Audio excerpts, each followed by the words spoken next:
Alright, here's some of my artillery shells. Ones that have exploded partway are from the El Paso region. The whole region has been used for military training at one time or the other. Or one time or the other.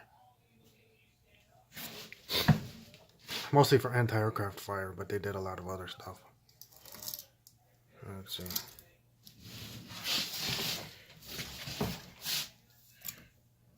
There's a 90mm.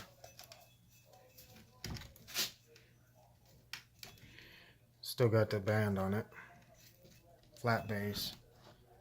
You see, no tracer. This one's weird the way it's partly exploded, but then the way it's dented here, like it must have hit something after it exploded. There's another one. Missing the band, like most of them. Here's a really cool one. Because it left a sliver, you could see all the way up to where the fuse would be.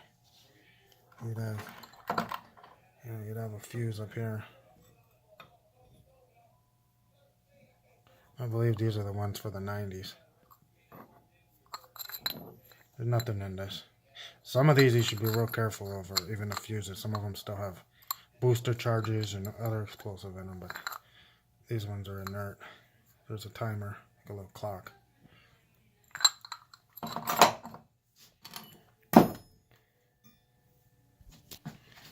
Here's another one pretty much of the same type. There's a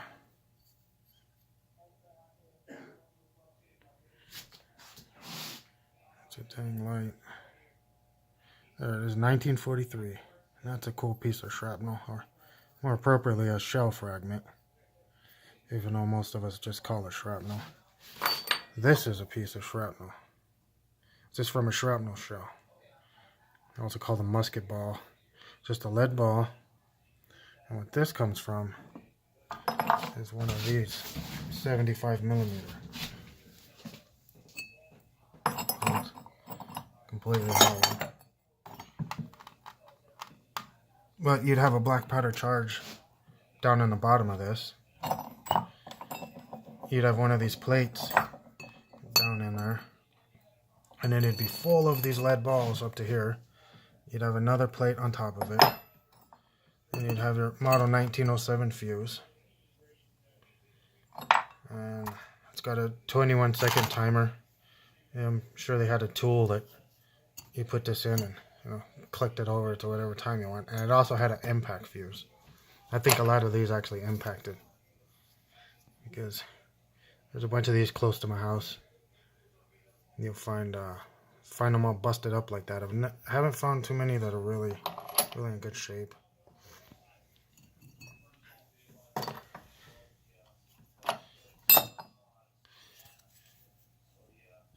There. A model 1907. So these would have been World War I. And basically it's like a big flying short-barreled cannon, or like a giant shotgun. And as this comes back down towards some troops, it's supposed to go off in the air and fire all those pellets out. And actually they're restricted. It like has a choke too. They have to squeeze down to be able to get out of this. And that way you build up enough force with the black powder to expel them enough to kill people, damage property. Let's see. There's another base. Here's a 40mm Bofors with a screw-in fuse. These have an impact fuse. These don't have a timer, but in a way they do. They have a what's called a tracer self-destruct, so that they don't land back down on the ground when they're shooting at airplanes. And when the tracer burns to its end, it'll set the explosive off. Just like this one. This one's cool. Still got the band on it.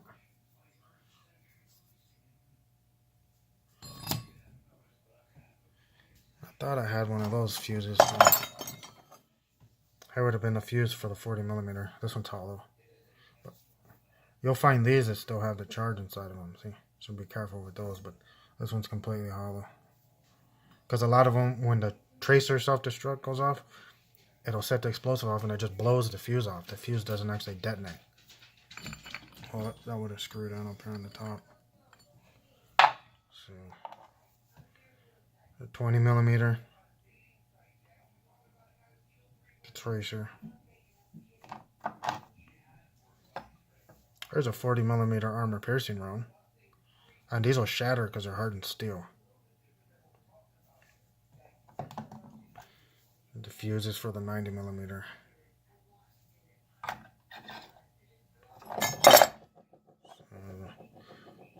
A lot of these too. 50 caliber tracer. They fired these into the sky. You just find them laying out in the desert sometimes. This is a 60 millimeter mortar. This is pretty cool. When this hit, it actually drove the front part of the mortar into the tail fin section. At least that's what it looks like to me.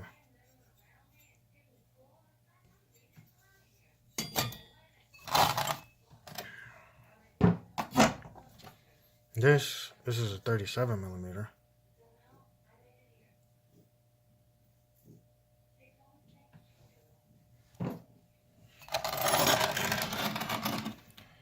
Now here's a 90 millimeter armor piercing round. It's just completely inert, solid steel.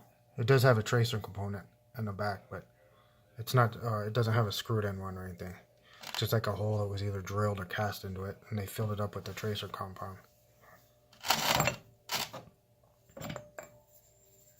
Here's a weird fuse. I'm not sure about these. I tried looking them up, and I'm sure these are some type of variable time, but I'm not 100% sure. But they don't really fit on anything. I mean, maybe they went on these. I don't really know.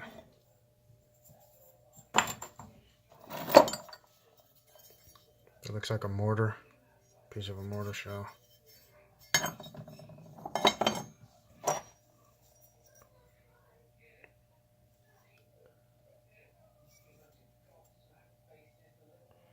.1945,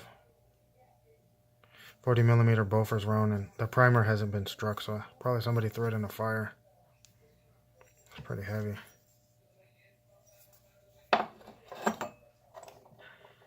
Another 1907 fuse. So there's a cool one. Most of these are like this. I guess they're just timed fuse. Don't have anything in them. And this one looks similar, but this one actually has an impact percussion primer or something on the front of it.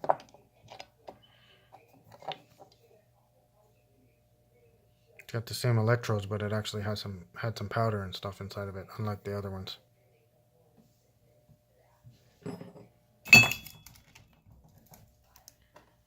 Another one of these 1943 fuses. Most of them are from 43. That's when they made the most arms probably in the world. 1943.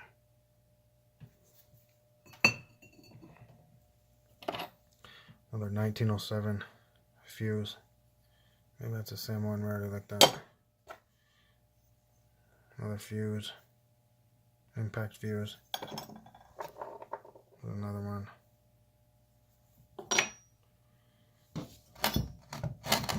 Another one of these 90 millimeters. There's some cool shrapnel or shell fragments.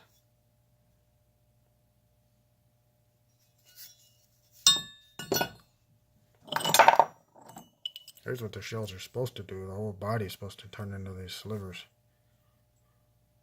Here's where the rotating band would have been on this one. This one too. The rotating band will also turn into projectiles. They turn into these little brass pieces.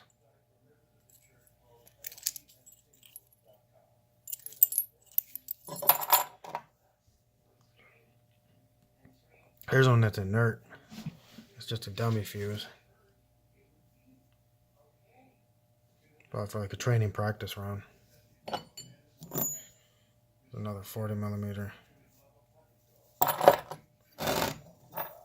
There's another 40.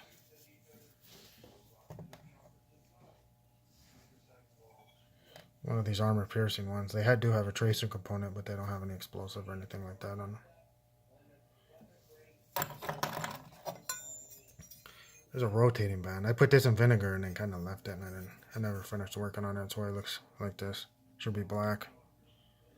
But this would have been one of the bands. It goes on a shell like this.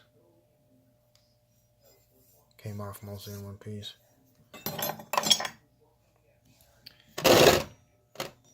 There's a 90mm. There's a 75.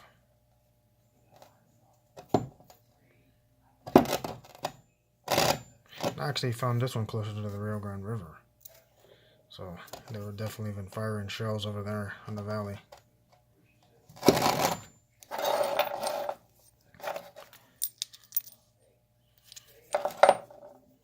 There's a piece of the fuse, brass.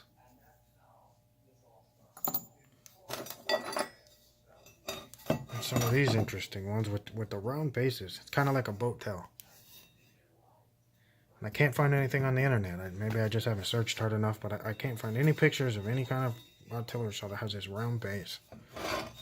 My guess is they went to the 75mm Sky Sweeper, but I don't know. They don't have a tracer component, so maybe I'm looking in the wrong place. Maybe these are tank shells.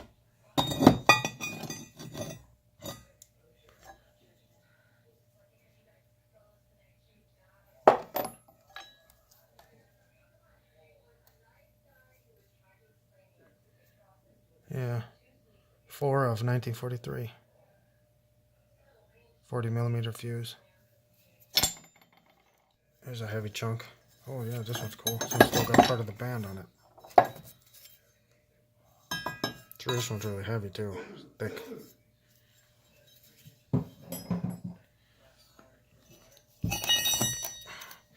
I've been feeling better than I have probably at least since last spring. I don't have my wrist bracelets on. Been walking better. Probably won't last, but for now I've been feeling better than I have in almost a year. But anyway, here's a really heavy chunk.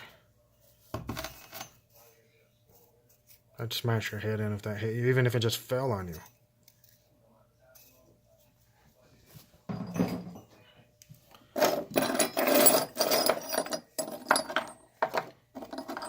A nice long sliver. Part of the fuse. Aluminum or maybe zinc, and then a brass piece in the middle. There's a piece of like these 90s. They'll shatter. There's one of my favorite ones. It's like it's flowered open. It's too bad it doesn't have the band on it too. Here's a really big one. Another 90. Not sure what causes this, if it's a metallurgy problem or a problem with the explosives. There's another part of a 90. See, but these ones are rounder. So some of these 90s that I will not touch if I see one have a screwed in fuse on them. On the, not a fuse, well yeah, I guess it's a fuse, a tracer component that's screwed into the back of them. And I suspect that those have what's called a bursting charge in them. That may be what this is. I don't even get close to those. If I don't fully understand what something is, I will not touch it. I don't even want to get close to it. You will run across occasionally hiking around in the desert around here. Live artillery shells. And people have gotten hurt. Some people have even died. There's another one. This one's got the sharp tip. Let's see. Here's a 4.2-inch mortar. And these would have had the rifling pre-engraved. They load from the front, from the muzzle, just like a regular mortar, but they already have rifling on the band. And when I found this one, I found this piece of a shell casing next to it. You'll just find this stuff sometimes in random spots. I don't know if the army was like driving around firing shells when they saw coyotes or rabbits or what. I know they were intimidating the ranchers out here in the 40s and 50s, trying to kick everybody off their ranches. And they were pretty successful with that. They took hundreds of ranches in the Tularosa Valley. And they tried scaring people off. They even shelled cattle herds at times. And that'd be for a story for another time, though. Here's a 1907 fuse. So it's fairly intact.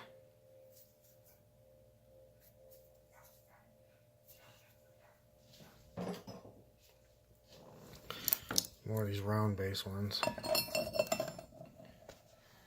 And some of the coolest ones are these round base ones that are hollow.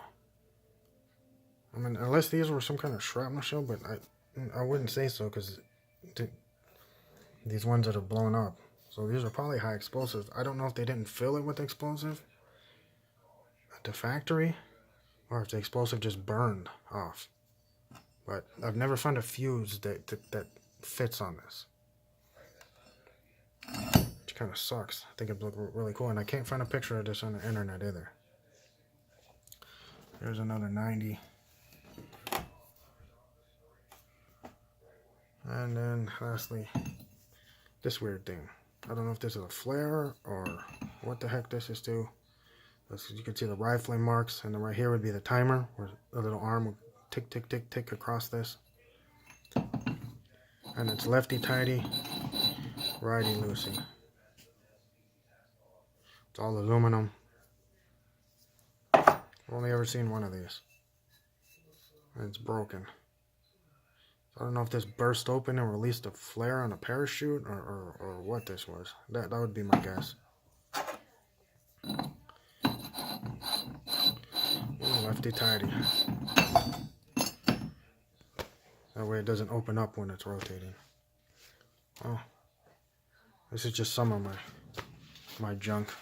I don't know what else I got this. I'm working on fixing this. The little springs back here were snapped off, and I've welded them. I didn't do the best job. It might work, but I still got to pin them.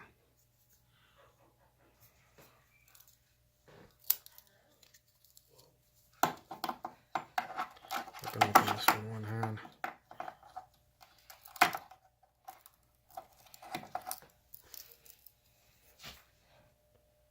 And it's 1967, so this is a Vietnam era U.S. military pocket knife. I've had it laying around for years. I finally want it to work. I think a vehicle ran it over and snapped these two. Right in the same place. But, oh well. I'll have to show some more of my stuff later.